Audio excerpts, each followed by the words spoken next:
brakes. They're the most important part of the whole motorized bicycle operation. These are front brakes. As you can see, these are two different sizes. I'm saying these are horseshoe brakes. They operate with the cable coming in through here, and it bolts onto this thing, and then when you pull the lever, the cable tightens up and squeezes the brakes like this against the rim. These horseshoe brakes, these are the ones that come with the old style, bikes and cruisers and stuff like I got. I just happen to have one of these, newer version of the Chinese Schwinn. My old Schwinn was made back in '67, was built in Chicago. These ones here are made in, if you're lucky, a good one is made in Taipei. But anyway, these kind of brakes, right? The bolt goes through the little hole right there, and it hangs over the rim like this, and that's how they operate. Well, it turns out, I'm saying that these old ones that came off my old Schwinn were too small, and these new ones that we spent a pile of money trying, making sure they had brakes are way too big. You know what I'm saying? So these are the two style of brakes, the sizes that you get when you come with this. It's very important to have brakes because on these cruiser bikes, right, you're going a lot faster than normal. With these ones, this one here, it's got a coaster brake. I don't know if there you can see it right there.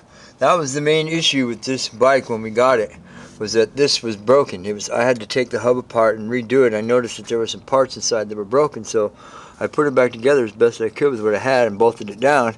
Right, it works, but it's not an optimal. I mean, I can get the tire to lock up just by standing up and doing what I need to do to it, but sometimes that's not as safe as it could be. So, right, we figured that we'd invest in a little bit of money and see if we could upgrade the brakes to make it work better. But since we ended up with what we ended up with, right, I'm here to tell you that brakes are very important. Now, the frame size of the bike that you have determines what kind of brakes that you get. Now, obviously, we can't use any of those little small, super, roadie bike brakes on this thing, which would probably be really great, but we can't because of the way the fork is right here. It's too wide across because we got 2.5-inch tires here. Right? So, what do you do in this situation? Well, what you do in this situation is you hunt around and you hunt around until you find a set of brakes that actually fit and work, because it's very important.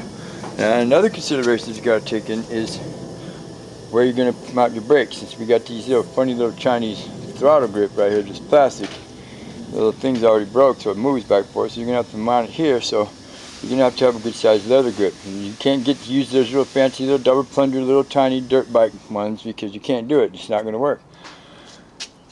But all in all, brakes are very important. They promote stopping, which is a good thing. They keep you out of trouble. And all that other good stuff. You need brakes.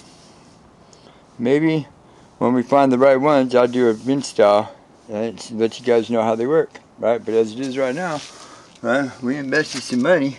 Sometimes you win, sometimes you don't. Well, thank you.